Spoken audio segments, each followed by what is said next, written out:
Afternoon everyone, welcome to our pre-match press conference to preview our game against Liverpool. We'll start off with Juliet at Sky. Sean, that was such a significant win and performance on Sunday, but overshadowed from the fallout with it from a Nottingham Forest point of view. Just a general question first really is that can any of it, or could any of it have been handled a lot better by all concerned? Well, I can't concern myself with other people's business, only our own, and there's plenty of it. So my focus is on that. It's up to everyone else to, conduct themselves in the way that they see fit, whether that's managers, players, coaches, staff, owners. That's up to them. It's nothing to do with me. You have had decisions, though, go against you this season. Is it just a general overview of what could be done and how it can be handled?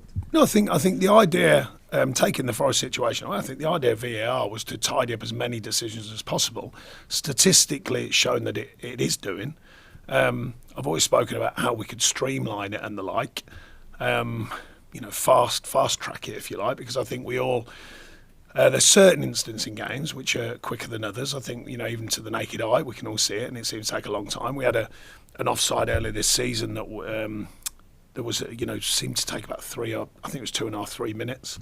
And Arnie Danjuma had been pulled down in the box before that. So I'm like, well, it's a clear foul. You didn't need to worry about the offside because it's a clear foul. So I think things like that can be speeded up. But mostly, for the greater good of it, I think as long as they keep learning and speeding it up, I still think it's a good thing for the outcomes of games. I appreciate, from a supporter's view, it can get in the way of things, but it's like the old favourite. If it goes for you, you're having it. If it goes against you, you're not. It's simple as that, and there has to be some form of getting these decisions right, and they're doing the best they can with a better way of doing it. Currently, I think with VAR, but eventually, the powers that be, the fans, everyone has a voice. So, will it stay or go? Will be the debate going forwards. But the stats suggest it does get things right more often than not. Will the tracksuit stay or go? Seriously, I didn't realise how much heat, noise, whatever you want to call it, I didn't realise how much was going to come from that. It wasn't a major decision in my life. I have lots of decisions to make here, trust me, that are far more important than that. Bit of banter from the players and ex-players and the like, my daughter included. But no, I'm not too worried about that. I'll decide tomorrow, whatever I wear.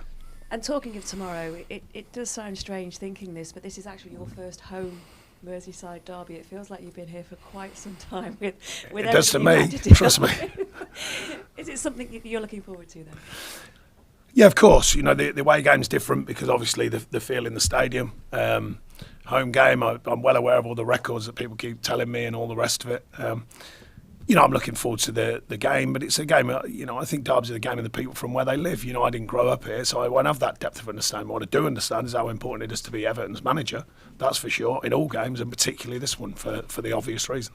It's always an emotional sort of fixture and the rivalry as well, and it's Jurgen Klopp's last one in charge of Liverpool, and there is so much at stake, not just for Liverpool, but for you as well, and to continue that run that you found yourself on this month with your 2 home wins so far. Yeah, it was important, the wins for different reasons, of course, changing the story, the narrative, also the physical side of it, getting points on the table. The performance side of it is relevant, but in the way that the results are more relevant. So yeah, two good wins, 2 clean sheets at home. We want to continue that form, whoever it's against. It just happens this one's against Liverpool. Going back to Jurgen Klopp, I think, to be clear, it's obviously it's a tough call when you're Everton's manager. But taking that aside, being Everton's manager, massive respect for him. What he's done, his last game here, his last derby and the games to come, and who knows, they're still pushing. But massive respect for what he's done there and his other clubs. It's not, the one thing I've learned about management, it's not easy to build things. It's not easy to first get the time to build things, and therefore you've got to win enough to get the time, to get the belief of people to build things, and he's done it at 3 different clubs. I think that, fair play to him, massive respect for that. And just a word on your team news, lastly from me, Beto, what is the situation with him and his recovery? I guess maybe he's unlikely to feature. Yeah, he definitely won't feature these next couple of games, but he'll be back after that for the protocols, and rightly so. But good news so far. He's had all the checks needed. and he's fine. Just obviously took a real knock, but I thought the staff were terrific. We want that. All staff involved were terrific, getting on there quick and dealing with things effectively on his behalf. And Dominic Calvert-Lewin? Yeah, he's hopeful that he'll be back for tomorrow. We'll wait and see till tomorrow, but hopeful on that one. Hi Sean, great atmosphere at the weekend. You spoke about the rise of the Toffees before the Chelsea game. How much did you That didn't work. How much did you feel the atmosphere at home in that one, and how important will that be tomorrow? Yeah, I mean, I was trying to get that idea that, the ups and downs of the club down the years have meant a lot to people in different ways, obviously, some good, some not. Sort of trying to get everyone on board in the sense that everyone's nose needs to stay pointing in the right direction. Fantastic, I thought, because it's not easy. Myself, the team, we're way off the mark, let ourselves down against Chelsea, and to respond with the fans being in full voice and behind us, I think was a brilliant thing. I couldn't be more pleased with that side, and the players, of course, delivering a performance. Very strong performance physically and giving everything for the shirt, which I said that was one thing I could guarantee. That was obviously not on show the previous game, but it certainly was against Forest. The stats back that, the physical stats and the amount of ground covered, the willingness, the desire to work hard for the team and for the badge, and I think it's important. The crowd saw that, but they definitely had an effect from the off. Straight away, the positivity and the feel in the stadium was spot on, and I can only ask them for more of that. I spoke to Mykolenko this morning. He said about how hard it is. He said I should wear a suit, apparently, I was told. He said how hard it is to come up against Mo Salah, and how much you could see how much enjoyment he got from keeping him quiet in the 1-1 game last season, and you could tell that it was something that he's really focused on, having that same impact against specifically Mo Salah again. How much focus has there been on those individual battles? So has he picked himself, just so I know? Oh. Right, yeah. Okay, well, I'll have a word with him this afternoon. Oh, you picked the team, apparently. No, look, he's learning. Since I've been here, I think he continues to improve. He's good around the place. He's very quiet, keeps himself to himself, but he's very professional in what he does. And, I think visibly from what I've seen in my time here, he's learned, he's progressed, and he continues to do so. And he's had, it's not an easy task managing some of these players. Not managing them, but, dealing with them as a player 1v1. And I think he's done that very well. I still think there's more to come from him. I still think he's a relative young player and into his learning in the Premier League. And I think he's a very good player. How much focus has there been on those individual battles, but also enjoying, like it seems Mykolenko is, the challenges that they pose?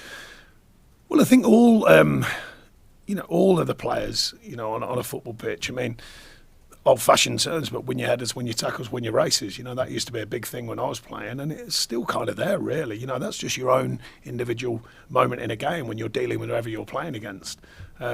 And I think that's not just about fullbacks. I think it's about every position. You can win your battles in a different way. If you're centre forward, you might win it with your cleverness, not always with your physicality. There's different ways of winning your battles. But I don't think that goes anywhere other than the start point of a team game. You've still got to, well, in this case, football, when you've got someone against you, you've got to know what your role is against that player, but also your covering role as part of a team unit. And I think, so therefore, rather than just worry about each individual, there's got to be a connectivity within the team. And that's where the shape comes important, and the tactics and, the delivery of a physical performance to cover the ground, needed. And, you want that individual battle for each player to connect as a team. And that way, if you get that right, you've got a better chance of getting what you want, which is to win. You also said that he's enjoying this intense spell of games, 3 games at home in a week.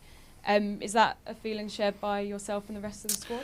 Yeah, look, it's the fixture conundrum is not easy, I'm sure. We had that crazy December and then a really quiet period, and then all of a sudden we got 3 games, and it comes up pretty quick. But that's the way it goes. I've never really cried in about that. That's the reality. That's what we said we've got to play. I always show the players in advance when fixtures are changed. Say, right, there it is. That's what we're doing. That's the programme. And then it's for myself, the staff, and the players somewhat to manage the situation as regards the rest, the recuperation, the understanding of the last performance and the next one, and cramming that all into a couple of days. And that's just the challenge of what it is. Thanks, Alan. We'll go to Ian at Medio Merseyside. Hi, Sean. Hi. You made some changes for the... Thanks, Alan. We'll go to Ian at Medio Merseyside. Hi, Sean. Hi. You made some changes for the Forest game, and in midfield you had Idrissa Gana-Gueye. How pleased were you with his performance? The goal is a great bonus to have, but just generally the work that he does, which quite often can go unnoticed, I suppose. Yeah, he knows the game, that's for sure. He's with his experience, and his ability to read the game, and he does that very well. And I thought he did that very well against Forest. And also, he can play, and scored doesn't score loads of goals, but that's another important one. Scored one down at Palace as well from a good move. And a good strike from distance that gets a goal for us. So, yeah, I mean, he's done well with injuries recently, because there've been close decisions on whether we could play him or not. And he's come through, and he's got through again the other day. So he's definitely an important figure in what he does on the pitch around the group. Is that an important part of the feel for a game like this against Liverpool, that midfield area particularly? Oh, it's all, they're a good outfit without a doubt. We've got to be ready all over the pitch. It's not just about the midfield. The 2 goals that you scored against Forest were similar in that they came just outside the box. Is that something you encourage as a manager when a player sees an opportunity to shoot, even if it's from long range? You encourage that? I've been encouraging the players to find different ways of scoring. That's the plan. It's not been easy this season. We all know that. But we've had games. I said after the game, we've had games where we've created way better chances and more of them, and not won and not taken the chances. And yet Saturday, not as many on the chance count, not as higher XG, but we scored 2. And that's the conundrum of football sometimes. It's how you find ways of scoring. So they're certainly under nothing other than to be positive from a certain area of the pitch to go and score. If they're from distance, fine. That's great. They only add on to the tally, but it's just fair to say that it's rare that you score constantly from long range. But it's a weapon, and I think Dwight's particularly. I mean, to be fair, the first one, we call it a slow ball. When it goes in, it's such a weird tempo that it can catch keepers out, and it did. The second one actually is quicker than you think. I've watched it back a couple of times. It does fly a little bit from Dwight, and gets a good bounce off the post and goes in. So, but no, we'll excuse me. We're asking the team to create as many different ways as we can to be effective. This time it's from distance. We'll see what the next one brings. And you must be pleased as well with the statistically in terms of your home record, conceding goals. I think only the top 3 have conceded fewer. And the wins that you've had have all been clean sheets. So how important has that been for you in terms of your defensive display? Well, it's important when early season, as I said, we were creating so much and not winning games, so we had to find different ways of operating. If you're not clinical, if you're not taking chances, the belief in the team defensively to continue what they're doing, and the consistency of the defensive side of the game, it has to be there. And if you're not managing to score freely and not taking your chances, then we still need that strength of the team unit. And a lot of it on Sunday, was built around the fact that the sheer physical output of the players was very, very good. And that's often the case when you're playing that style and you win games. And I spoke to the players about that, but that was very pleasing as well. Not just the defenders, not just the keeper. Jordan made a terrific save, obviously an important save. But the unit, from the front of the team to the back of the team, all has to be in place.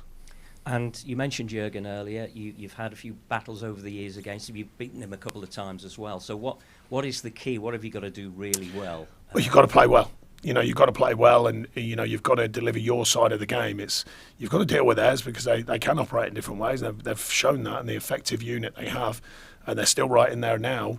But you've got to play well. The big emphasis will be on us, our home pitch, our home crowd, and our home performance has to be right. Thanks, Ian. We'll go to Phil at the press association. Excuse me.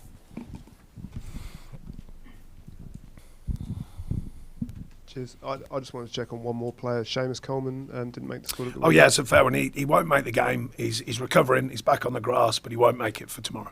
Great. Cheers. Any further questions in the open section before we move on? No? Okay. Thank you.